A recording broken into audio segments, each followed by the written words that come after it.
And look at all the propaganda posters. You talk about branding and messaging and storytelling. Going back to World War I and even beyond, but certainly World War I and World War II, look at the posters that we did, Germany did, and Japan did to demonize the enemy. It was a person. It wasn't a poster that said capitalism is bad or Nazism is bad. It was this grinning, evil-looking Hitler that we had in those posters. So I think it's going to be harder to activate people if it's just a concept. Mm-hmm. We need to personalize the enemy too. Yeah, and I think it's a really interesting question of where should the energy be placed, right? In demonizing the enemy and fighting or sort of creating and accelerating towards solutions that can elevate trust. Well, we need both. We need both. And I think one is defensive and one is offensive, right? Elevating trust is offensive. It's defensive, right. I should say. It is like it depends on which way you look at it, right? But there's a lot of interest. I would call it offensive, actually, because you're creating new tools for humanity, offensive. And you're not defending. You're not just trying to put up defense walls against something that is inevitably coming and is growing exponentially fast.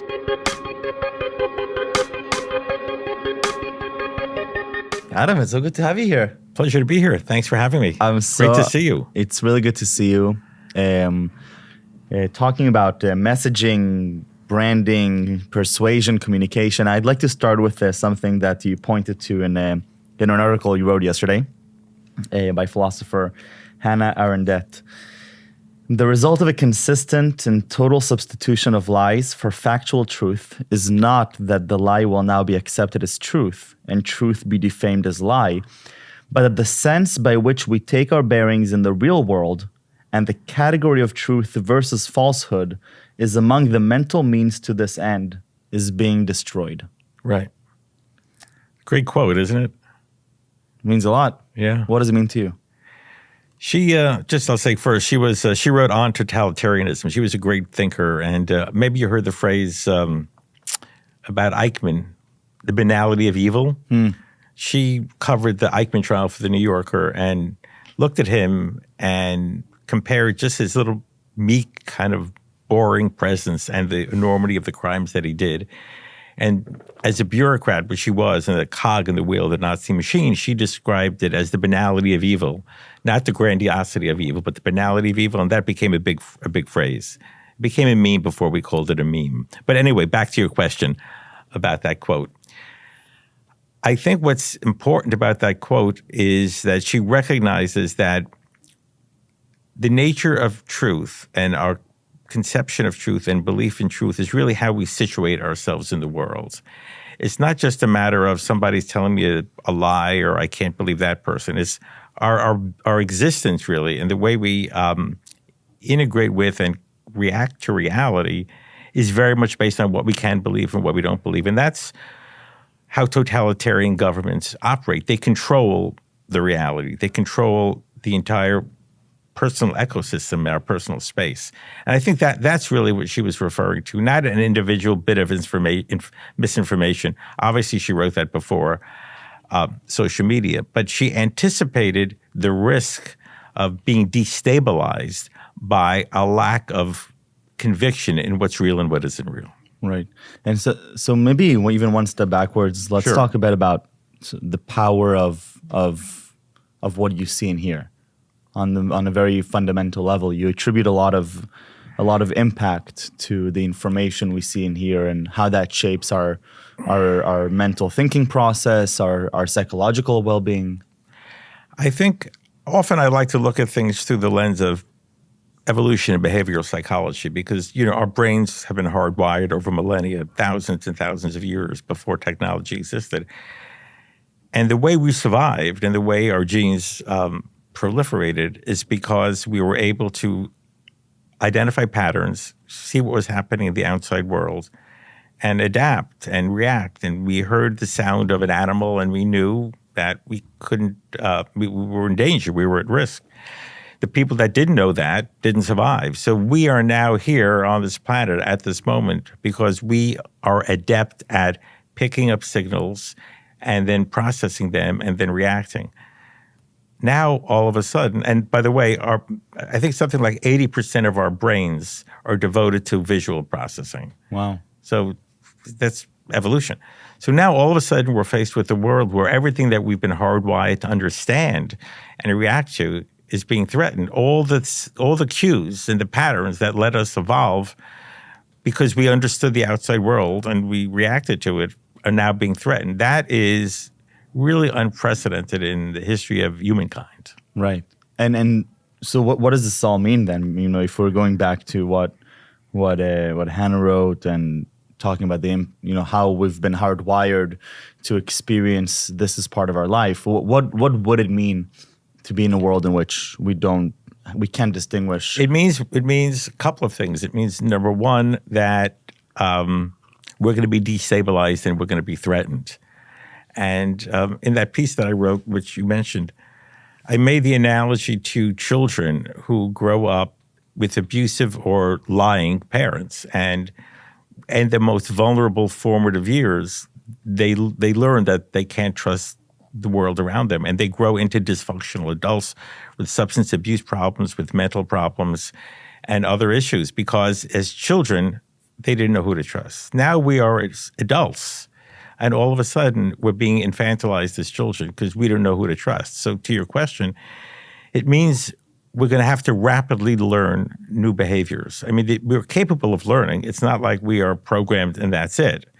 But we have to learn new behaviors, and we need the systems and the media and others to help us learn those new behaviors. Because as you know, and there's been a lot of behavioral work on it, it's hard to learn a new behavior. It's very hard. And we default back to our fast brain response. Mm-hmm. And to learn a new behavior and to interrupt the fast brain response, our slow brain, our cortex has to kick in.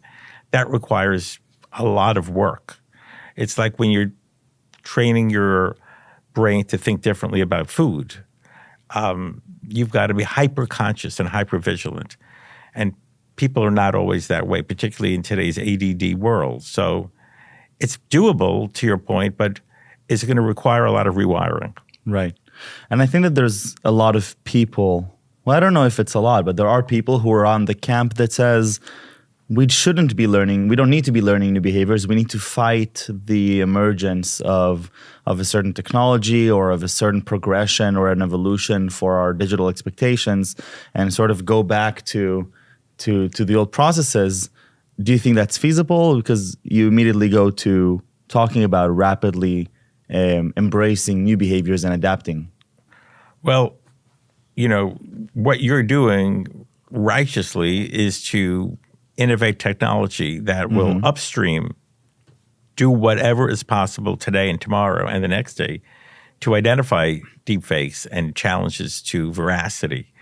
So I don't think it's an and, or an or, I should say. I think it's an and. I think we need clarity, and we need people like you who are saying, wait a minute, we've got to stop this in its tracks. But we also need people not to believe that they are without responsibility too. So I think we got to meet in the middle here. And you know, I do see our role as accelerators into this sort of new behavior that's being adapted, because being able to identify the deepfakes doesn't stop the deepfakes. And in fact, I consider myself a techno-optimist. I love AI. I'm enamored by the incredible creative things that people are creating. And big parts of me are truly excited about this new world we're going into, where there's this sort of the coexistence of authentic content that represents reality. And there's a million realities in front of us. Except that I think that in order for us to enjoy this coexistence, we need the tools to be able to distinguish between the two and to create somehow a new level of trust in what is real. I totally agree with that. And that's an interesting challenge. Yeah, I'm a techno-optimist too, and we can't be doing the work we're doing if we were just dystopian, which is not to say we don't recognize what the downside risks are. But I think the word you just used, distinguish, is key here. I mean, because that's, as human beings, as conscious, sentient human beings, that's what we do every day. We distinguish. Mm-hmm. We distinguish ethically between right and wrong. We distinguish between people who are trying to mislead us and people who we can trust. And we've got good skills to distinguish. We need technology to help us be even sharper and more refined at distinguishing. But I think that is really what separates. Look, it's not just human. Primates can distinguish, right? Primates use tools. Monkeys are using tools. So again, this is evolution at work, and it's interesting that it's happening so fast. I think I absolutely agree. I do think it's evolution at work, except that evolution, I think, tends to be centered around our senses. The evolution of our brain, the evolution of our sight and hearing and taste and smell. But here, I think we're evolving a new sense, which now all of a sudden is technology. And technology is not only a layer between us and sort of the world. We need to embrace parts of technology to augment almost like a seventh sense. I agree, but evolution is also our immune systems, right? And that's a whole other conversation. But our immune systems evolved basically to help us recognize and defend against pathogens and other material that's going to make us sick.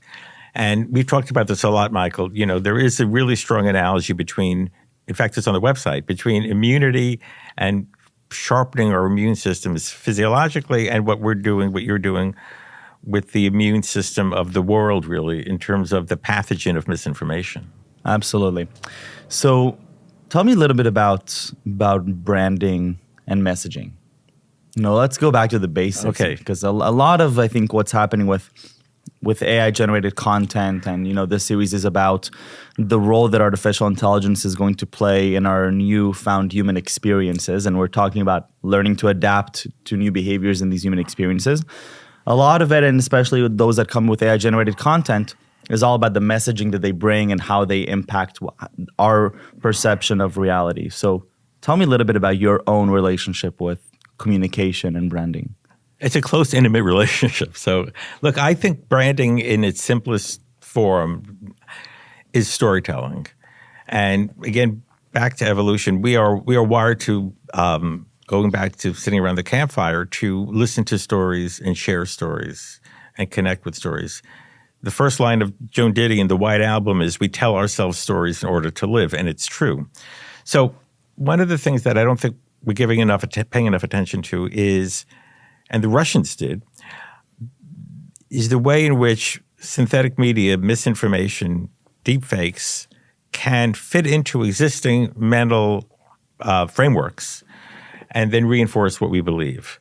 So the risk of deepfakes is multiple, but one of them is that, and this is a branding issue and a messaging story, if you believe that Joe Biden is the worst person in the world and that he is senile and doddering and can't put two sentences together on a podcast, then, or in a news conference, and then if you see a deep fake that shows him falling off the plane or doing something that he never did, why would you believe that? Because it fits your existing perception that Joe Biden is unable to fulfill his duties. So that's what the Russians did a lot back in the day when they first realized that they want to destabilize and break down trust. And they will tell you if because people have gone public who were involved in this, yeah, they kind of wanted to elect Trump. But what they really wanted to do is break down faith in the system. So if you think that, to my earlier point, if you think that the system is broken, is flawed, is corrupt, and then you see manufactured synthetic imagery about that, it will reinforce it, what we call in behavioral psychology the availability heuristic or the confirmation bias, which you know about. We've talked about that. So I don't think you're going to see – deepfakes are less risky from a brand and storytelling point of view when it comes to getting people to change their point of view. It's more, I think, effective in getting people to double down on their point of view, which, by the way, is what marketing is often about. There's a factoid, and it's true, that the people who pay most attention to advertising for a car are the people who just bought the car. Because they want to be confirmed that they did the right thing. And so that true. Ties together with just what we're talking about now. So true. I think that's such an interesting distinction that, because they talk a lot about in social media and how it polarizes. Part of the polarization is that it enforces your existing beliefs by showing you content that enforces that, and you're taking it now to the deepfake space, and how deepfakes are just an evolutionary way. Yeah, exactly. If somebody said to me, "Hey, create a deepfake campaign that's going to support Trump," that's what I would do. I would basically reinforce and double down on every bias, every belief that people have about what's wrong with Biden, not just physically, in terms of his policies, giving money away, all of that stuff. And it could be very, very effective. It doesn't necessarily have to be doing an impersonation of Biden. It could be telling a made-up story about somebody who, is a millionaire who's getting back money from the government stimulus program or paying off their student debt. Well, and it could be a look-alike impersonation of Biden, which is indistinguishable, and you want to believe that it's true because it enforces your framework, your mental framework of what reality is. Or I do. Let's say I have somebody who says, "Yeah, I make $300,000 a year, and I got my student debt paid off. Thank you, Joe Biden." Mm-hmm. And then you do a deepfake of Biden where he says, "I am happy to give money back to everybody who has student debt, whether whether they're millionaires or not." Mm-hmm. Made up, right? But think about that commercial I just kind of put together. The juxtaposition of a fake story about a rich guy who got his debt paid off and Biden confirming that's pretty powerful. That's extremely powerful. And I think what potentially could be even more powerful here is that I imagine, a lot of times we think about deepfakes and we think about their ability to persuade people to think a certain way. And I think that the distinction you made, that may be true and may or may not be true, but their extreme effectiveness in enforcing existing beliefs, it takes polarization to another level. And I think a lot of these times in these closed communities, you may have situations in which you have deepfakes enforcing existing beliefs, and other people aren't even aware of it because we don't see each other's feeds. We're in the filter bubble. We're in the filter bubble. Called. Exactly, and that's correct. And I don't see the deepfake that's going out to somebody who lives in Oklahoma. And the other thing, we're seeing the contrary. We can see the ones who are surfacing up, who are trying to persuade the other parties, and those are the ones making the headlines, but not the ones that are enforcing existing beliefs. Right, the ones making the headlines are the ones that the media choose to amplify, but those are a tiny, tiny fraction, just the tip of the iceberg of all the messages going out there trying to change the way we think. Well, just one other point to make, Michael, is, again, back to psychology. Human beings don't like contradictions, and they don't like loose ends, and they don't like subtlety, for that matter, which is why we're so polarized. We're kind of dug in. So that's another cognitive bias that the deepfake community will use, which is, if you are insecure about something, you are stressed. If you can resolve it, you feel better. The different neurotransmitters are released. So what you want to do with deepfakes from a messaging and branding point of view is eliminate contradictions and reinforce beliefs so people could go off and be happy. So looking a little bit ahead, and given that we're both optimists into the ahead, because we're both working on solutions that will help us do that rapid adaptation and learn these new key behaviors, I think one of the key questions here is how do you generate trust? One of the things that I'm particularly optimistic about is that we've spent the last several years, many, many years, I think, even before I was born, in slowly eroding trust in digital content and information. Perhaps when I can imagine when the first writing came out into the world several thousand years ago, immediately the first impression is, wow, okay, now we can transmit information from one place to another. And then a week later is like, oh, wait, but now we have this problem of lying on written paper, right? And then with the cameras, oh, now we can capture reality.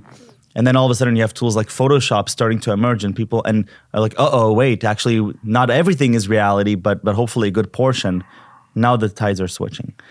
And it almost feels to me like we've also in the 2016 elections in the last few years, there's been sort of this universal understanding that we're in a state of misinformation and it's on an exponential rise. And it feels to me that we're at an inflection point with generative AI and deepfakes, where this is now catapulting to the sky.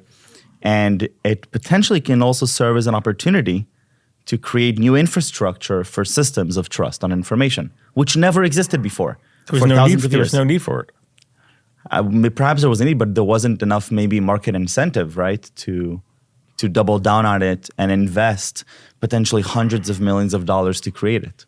Well, go back to the Gutenberg Bible, right, and go back to the printing press, rather. The Bible was the first thing that was printed. The fact is that the cost was so high that the ability to distort was economically not feasible. Mm-hmm. And then you mentioned Photoshop and all and the ability to make Kim Kardashian look, 20 pounds thinner and all that. The tools became cheaper and the risks became greater, but the awareness lagged behind. So I think we are, to your point, at an inflection point where we see a convergence between the availability of the tools, the commodification of the tools, and the recognition that you need to be more alert, and also society is recognizing, just like during the pandemic, that we need technology to rise up to this moment and help us and almost rescue us. Mm-hmm. And I think it's very analogous to the vaccine development. mRNA vaccines were around for a long time, and in fact, the founders were often dismissed. Nobody believed that they were going to be effective. And then the moment happened, and then they changed the course of the SARS-CoV-2 epidemic. And I think that what we're going to see with technology, and why I think we're both techno-optimists, is that we can rise to the moment and identify and mark and block deepfakes. Maybe not 100%, because nothing in this world is 100%. But by doing what you're doing, you're raising awareness and then helping people close the last mile on their own. I think that talking a little bit about COVID and taking some insights from there would actually be very, very useful for us. So walk me back a little bit to what happened in COVID and how you've seen the public perception centered around it, because I think it's an important pivotal moment in society where you have sort of this crisis moment that sort of the floor, opened up, and now there was a lot of uncertainty. Right. There's a lot of hysteria. I was running to the supermarket to buy toilet paper. Right. And my friends in Israel couldn't get eggs. Right. And there was a lot of things happening in order to create trust and elevate reality and truth. What happened there in your eyes? In terms of the vaccine, or in general? I think more so even in the public perception. I mean, what was sort of the communication, the persuasion, the levels of uncertainty? Well, the levels of uncertainty and stress were cosmic, right? As you said, people were suddenly thrust into a world that they had never thought of or really anticipated, despite the warnings of a lot of epidemiologists. But to me, two things are interesting about that. One is the relative speed with which people adapted, right? Like there were really no riots, people storming the supermarket to get their toilet paper and their eggs. And if I had said to you before, what do you think would happen socially? What kind of social upheaval would there have been? You might have painted a much more dismal, bleaker picture than actually happened. So I think the ability of human beings to adapt to change and to be part of a social fabric was pretty remarkable. Now, of course, we're on the other side of it, and people are looking. By the way, because we had quick solutions in place, or because no, we didn't have quick human solutions. nature? No, we didn't have quick solutions. We didn't have enough protective PPC for the hospitals, and we had tents outside of hospitals in the U.S., not in Israel as much, but tents out in front of hospitals. People were dying because they didn't have enough medical attention. So no, I don't think it was that. I think it was the society for a moment kind of came together, a brief moment, because then everything kind of got polarized. But there was a moment when we realized, hey, we're in uncharted waters, and maybe we are part of a human family, and everybody was vulnerable. And for a moment, it knocked down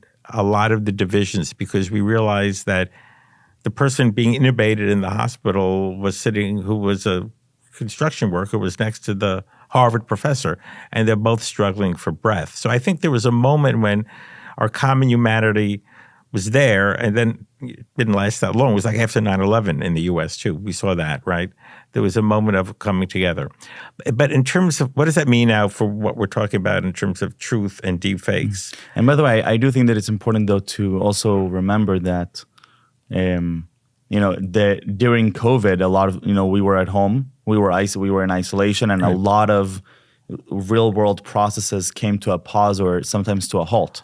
And so I think that a lot of what we've also seen is sort of people going back into their communities, and the amount of energy that was happening in the day-to-day was less. And so I think potentially that was also a contributor to the fact that it felt like it was that our adaptation to this crisis moment was a little bit more, it was less severe than what we expected. You're right. It was also, we were locked down with our families. And when right. people are with their families, right. it triggers certain emotions and certain warmth and a certain sense of what's important in life that doesn't exist as much when we're out and about. And we're playing the game of life with all the intricacies. So I think people being with their family, I mean, I can't tell you how many people said to me, there was something, and it's been a lot of press too. Despite everything, lockdown was not bad. I liked lockdown. I got to play board games with my family. We got to have real conversations at dinner. I felt like I was reestablishing connections that had been lost in our day-to-day lives, which is a real interesting phenomenon. So going back to taking the Yes. to taking the optimism that we've experienced in our adaptation to the crisis moment, what is this then? How do you translate that to what we can foresee up ahead? I think the risk of deepfakes is, like, again, metaphor of the virus, is universal. Yeah. So I think the universality of risk and the destruction of truth that comes from the universality of risk has the potential to bring people together. And it's always been true with cybercrime, which I know is a big part of the underlying technology of what you're doing. But somehow, if you have a Visa or a MasterCard and your PII is stolen, I don't necessarily think that I'm bonded emotionally somehow to somebody else's information was stolen. But I think when we're threatened by deep fakes and what we believe is now subject to attack, it could, as a techno-optimist, have the potential to bring people together against a common foe. Yeah. And the foe in this case is kind of ambiguous.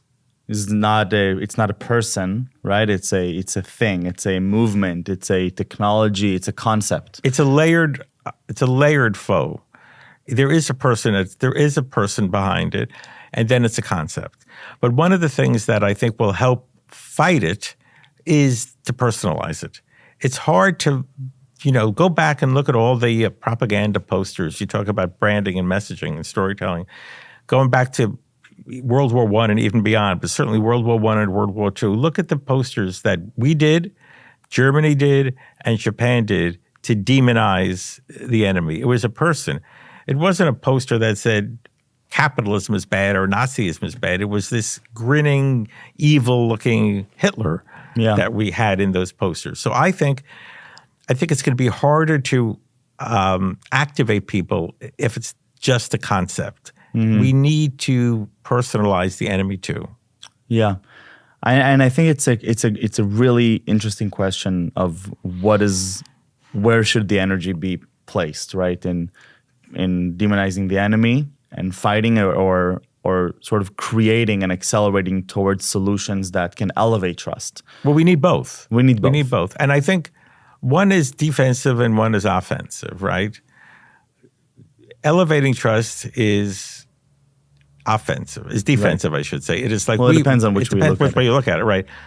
But there's a lot of interest. I would call it offensive, actually, because you're creating new tools for It is humanity, offensive, and you're right. not defending. You're not just trying to put up defense walls against something that is inevitably coming and is growing exponentially fast. You're right. It's like in cybersecurity.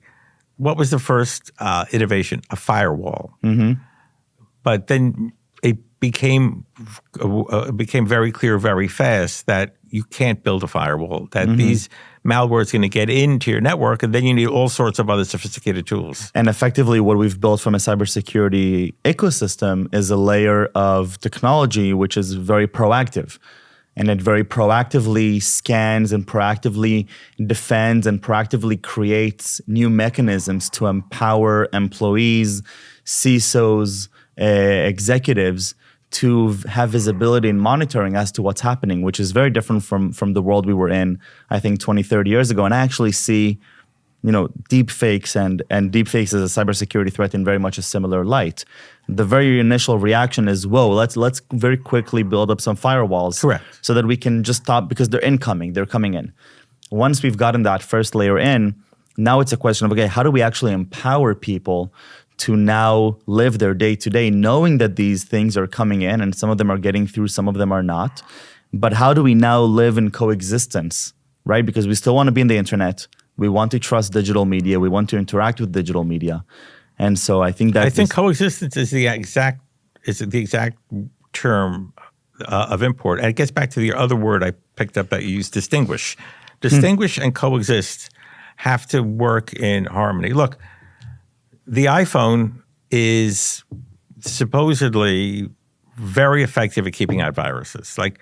Although the other day there was a story about interesting piece of malware that Apple announced that was able to target high-profile individuals.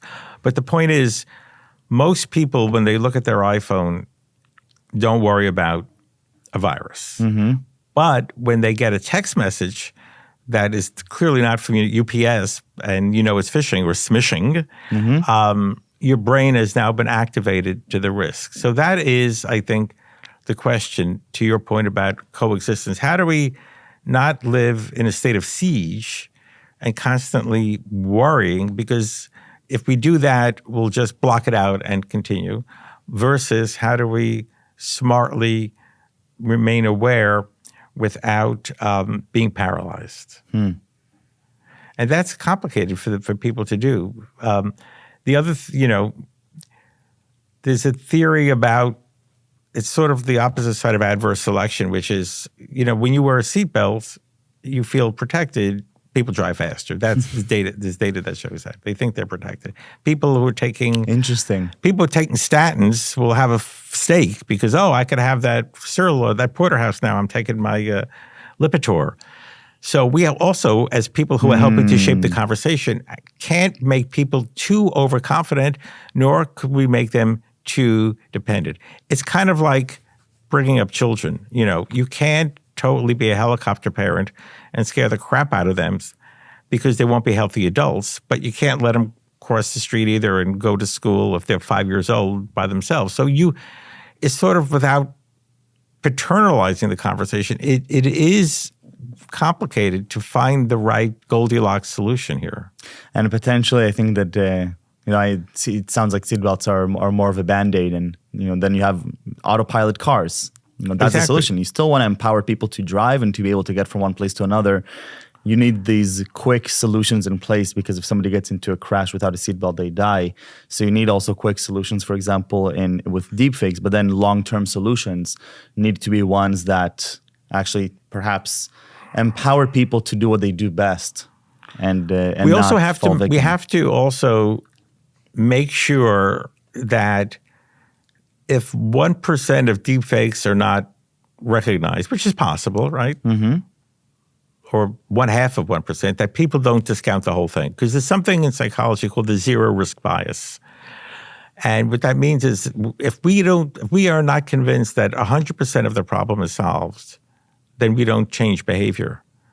So, for example, if you say to somebody, if you quit smoking, the risk of you getting lung cancer is reduced by 90%. Well, there's 10% chance. I'm not going to quit smoking. a lot of data about the zero risk bias. So we have to make sure also that we don't overpromise about what we can do right now to get better and better and better. And that's why we need to create a cooperative situation with the user also, because once people hear of look, this system supposedly blocked every deepfake, but this one got through.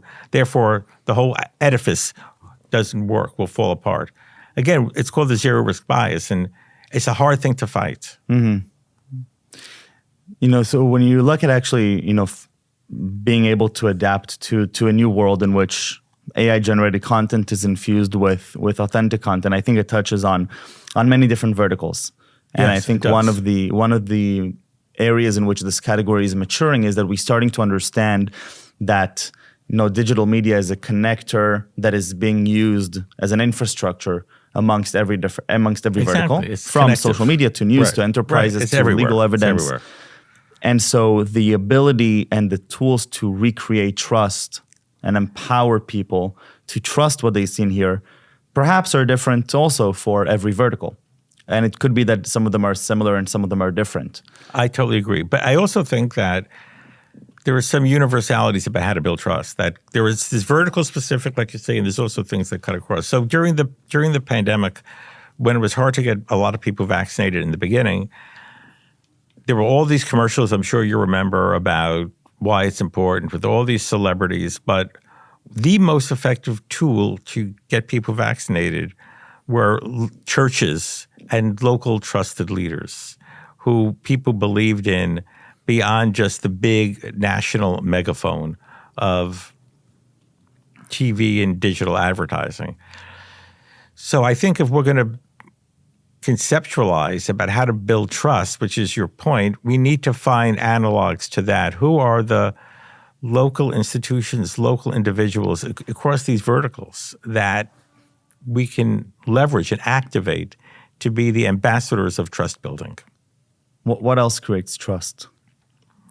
Transparency and honesty. It gets back to the 1%.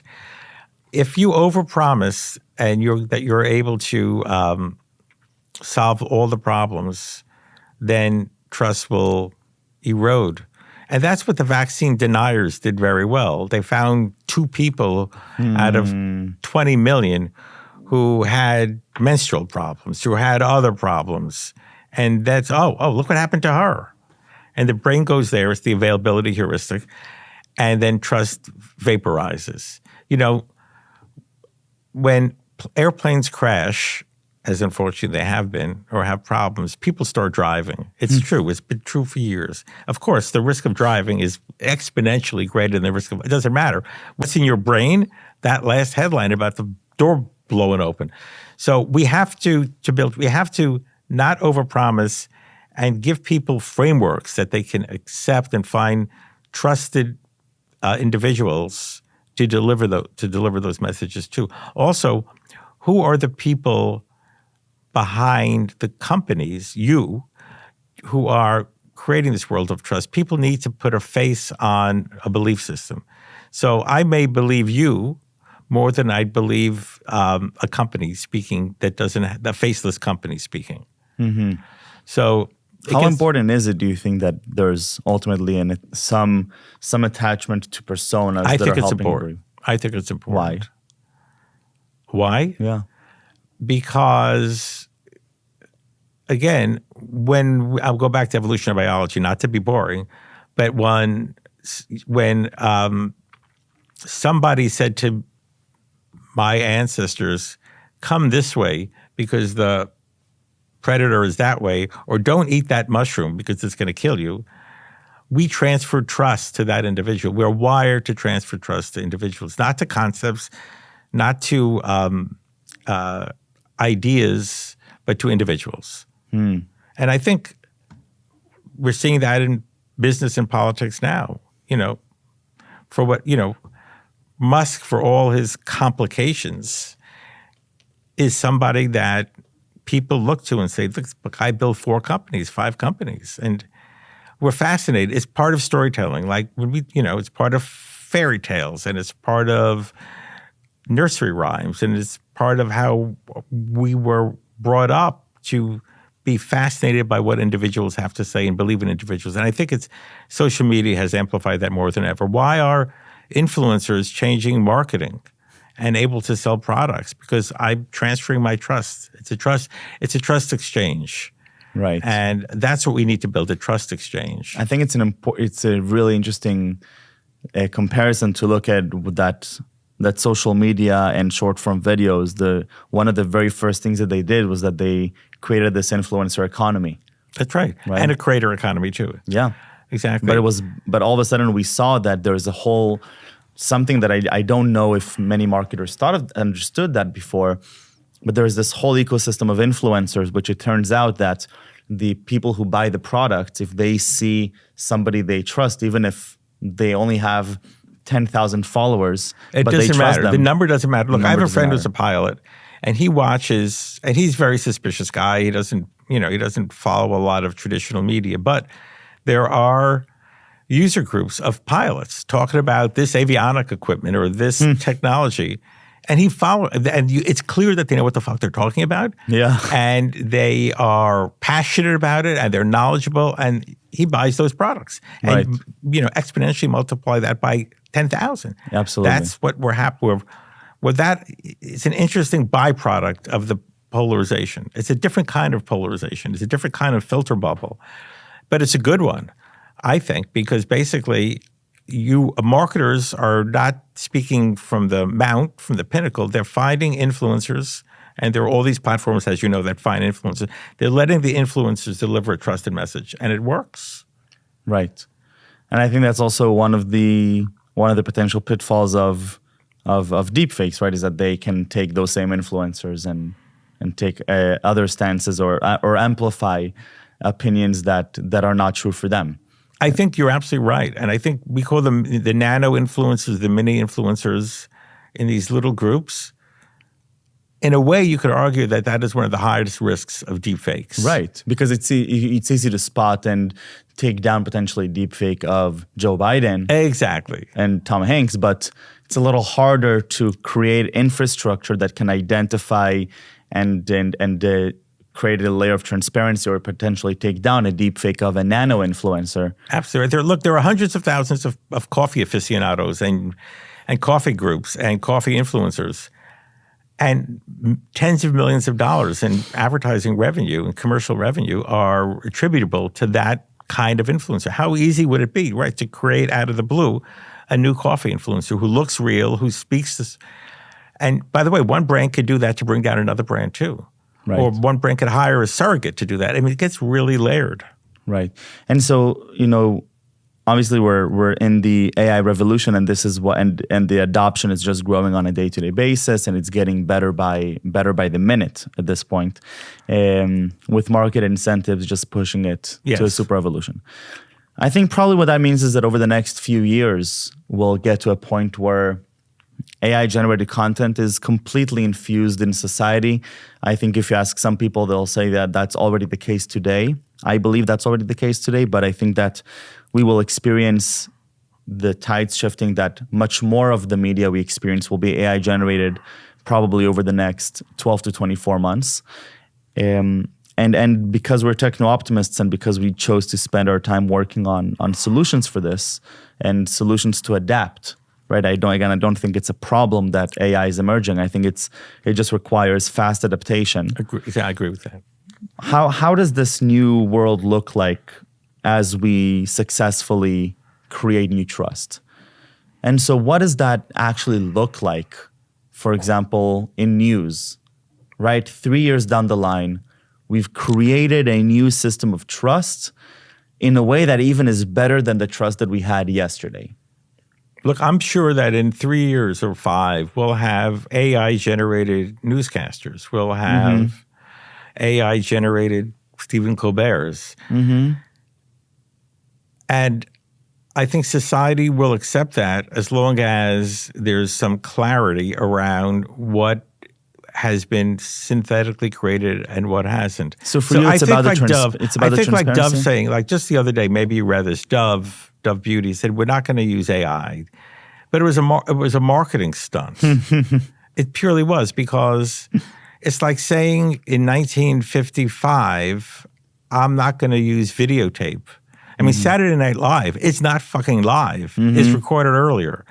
So, I mean, we've been using technology forever, really, to create a synthetic world to some degree or another. Right. Now, we can create a totally synthetic world or a partially synthetic world with much more fidelity and speed and at lower cost than ever before. This is here now. We need tools to help people understand what they want to know and when they want to know it. But it's going to be inevitable that there'll be some, I don't know if watermarking is going to be the answer, probably not. But again, getting back to sort of a health metaphor, we know exactly who you are by your DNA, and there's no mistaking it. What will be the DNA equivalent, the gene mapping equivalent of digital media? It's kind of what you're working on, right? Mm-hmm. And I think it'll happen. You might be able to look at, I'm sure, like we talk about, the person is real, the dog running across the screen is not real, sure. or whatever the hybridization of synthetic media is. But there will be a way to measure that, just like you could measure your DNA or your proteomics or whatever else, and say, okay, this piece of this digital media is, this person is real, the dog is not real, and decomposite it in some way. I think that will happen. I think it should happen. I think there needs to be some ability to use technology to break down and deconstruct media. Absolutely. And I think the tools eventually will be in everybody's hand. I mean, look at the cost of gene mapping, how it's gone down through the Human Genome Project. Maybe there needs to be a artificial or synthetic media equivalent of the Human Genome Project. Just kind of an interesting thought experiment. I think that ultimately it's we don't know what's if there's a one solution to this, and probably not. And I'm a believer that there is no bulletproof solution to decomposing media. What I do think, though, is that it's very similar to this notion of fact checking. Correct. We've been talking about fact checking efforts, and I haven't seen yet a sustainable model for being able to fact check things well. Information in terms of the content. Now, the question that deepfakes are asking is a little bit different, but very similar, and I think a much more manageable question. It's a question of asking, is this a representation of reality? Right? We're asking, is this visual and auditory information that I'm perceiving, not if it's truth, but is this real? Does this represent a version of reality which is a representative of the physical world? And I think that when we talk about the transparency reports and the context, it comes back to this question, because anybody can still lie, and it's not necessarily. It's a philosophical question, really. I don't know if you ever read the essay, Walter Benjamin's essay, "Art and the Mechanical Means of Reproduction." Very, very famous essay he wrote before he died, escaping the Nazis, going over the mountains from France to Spain. But he anticipated what we're talking about now, which is what is the difference between the original Rembrandt and a representation of the Rembrandt. When you put on your Apple Pro Vision, whatever it's called, and you're in Paris, it's a representation of Paris. You feel like you're in Paris. Part of your brain probably shuts off, and you convince yourself that you are. Like when you were in a dream state, you kind of convince yourself you are there.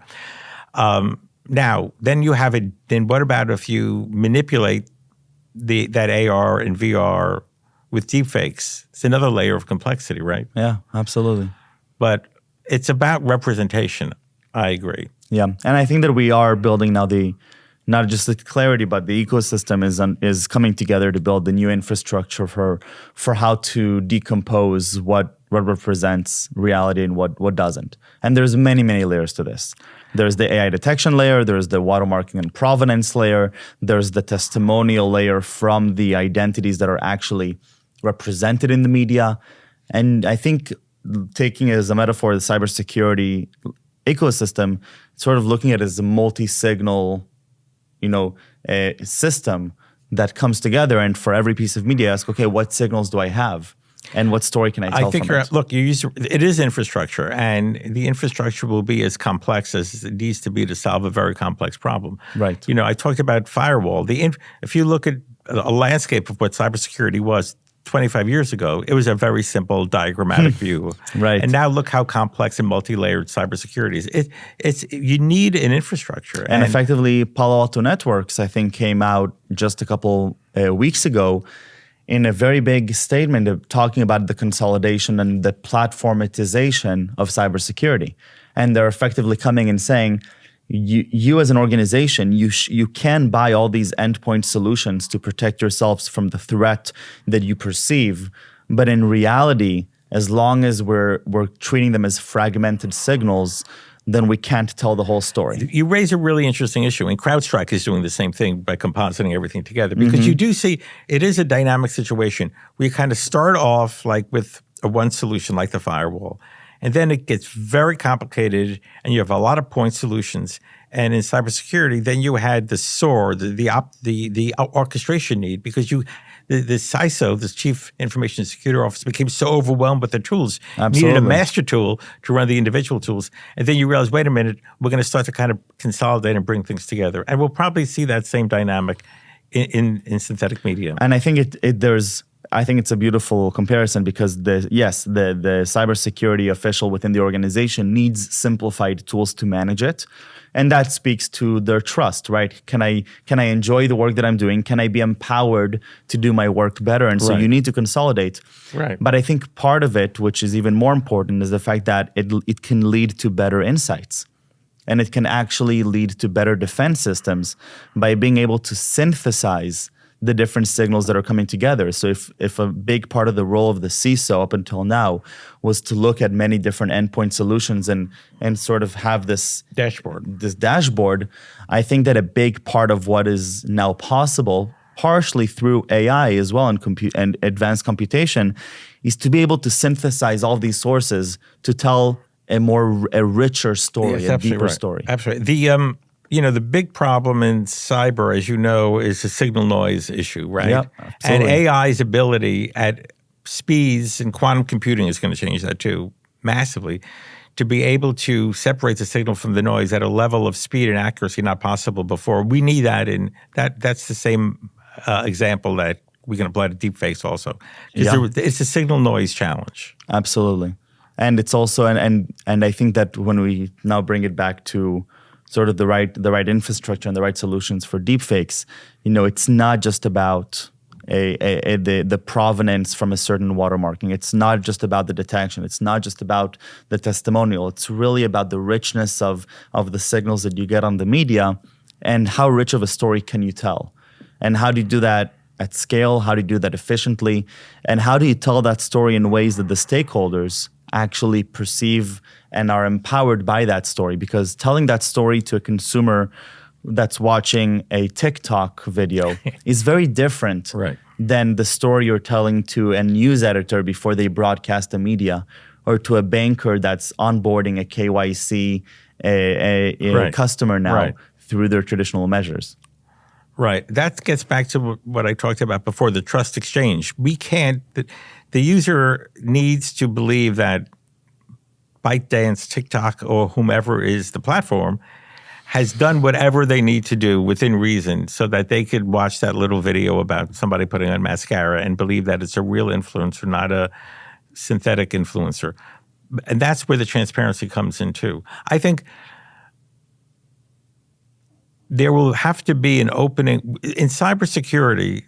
Maybe I'm wrong, but what I'm thinking in cybersecurity, you kind of the user never really knows what's happening behind the curtain, right? Now, there's no transparency. There's just J.P. Morgan has industrial strength cybersecurity. Maybe what we'll see here is because it is visual, right? Deepfakes are visual. Maybe we will actually see explainer videos and exciting videos that help people understand how deepfakes are identified and expunged. I would expect that to happen. I think that the fact that deepfakes naturally are occurring in a world that's visual and auditory Right. It stimulates our senses. Yes. It's not just another cybersecurity piece of information that stimulates just one part of our That's sense. correct. That's exactly right. Then it's very likely and makes sense that the real good solutions here will need to also stimulate those same senses in order to help contradict or explain what we see. It's not just going to be through a score. It's not just going to be through a color. That you actually will need to experience parts of the media in different ways than what we even think. And that doesn't mean that every single person is going to want to watch the 10-minute video. Definitely. But the fact that it's there Absolutely matters. You know, when people buy a piece of hardware, 80%, this is the big debate with Google and the opt-in, opt-out. 80% of people leave the factory settings. They don't change it, right? Yeah. But you know that you can. But you know that you can, exactly. And you have trust because you can. And that's been a big story between, Android and iOS for many years. Yes. The open system, the closed system. Yes. I'm curious how many users in Android actually went in to change their settings after they bought it, but it's very likely that many did not. Right. But they are proud to be a part of an open system. That's right. They have the ability to do well, that. what you just said is super important. They're proud to be part of an open system. That's how branding activates self-identity. And who you are is expressed through and by the products and services that you use. Mm-hmm. And the Android user, and when you speak to them, they hate the app. They hate Apple. They feel like that Apple is just creating an environment where people are slaves to the iOS system, and that the Android user is a free, independent thinker, and they go their own way, and they're not lemmings. So, yeah, our brand choices are very much expressions of who we believe we are. Maybe not who we are, who we believe we are, which is more important. So, Adam, a message to our team back at home, working extremely hard to keep going. Well, I was going to ask what are your main tips and recommendations and advice for us, for me, for our employees, for anybody in the ecosystem that's working on fighting this problem. So I can't give you any technical advice. My prowess is limited. But I will say that when you're doing your important engineering work and your coding work and your deepfake detection work, have part of your brain think about how would you explain this to your grandmother, right? Think about the narrative and the storytelling part of the innovation. And actually, what might happen is that the simplicity of that storytelling could actually lead to better technology also. Because it's very, we have something, it's called the subtraction, the addition preference and the subtraction bias. And that's why products get too complicated because it's literally cognitive pain when we move things away. we like to add. So that's my advice. Don't add for the sake of adding, add for the sake of efficacy, and make it simple and explainable no matter how complicated it is behind the curtain. Adam, thank you so much. Thank you for joining me today. Thank you for being part of Clarity, of course, and for being a very important part of our journey. And we have a lot of work ahead of us. Hey, thanks for having me. It's been a great conversation, and there will be more of them. And it's an exciting, dynamic environment. So, we need people like you and your team who are exciting and dynamic to stay ahead. Thank you.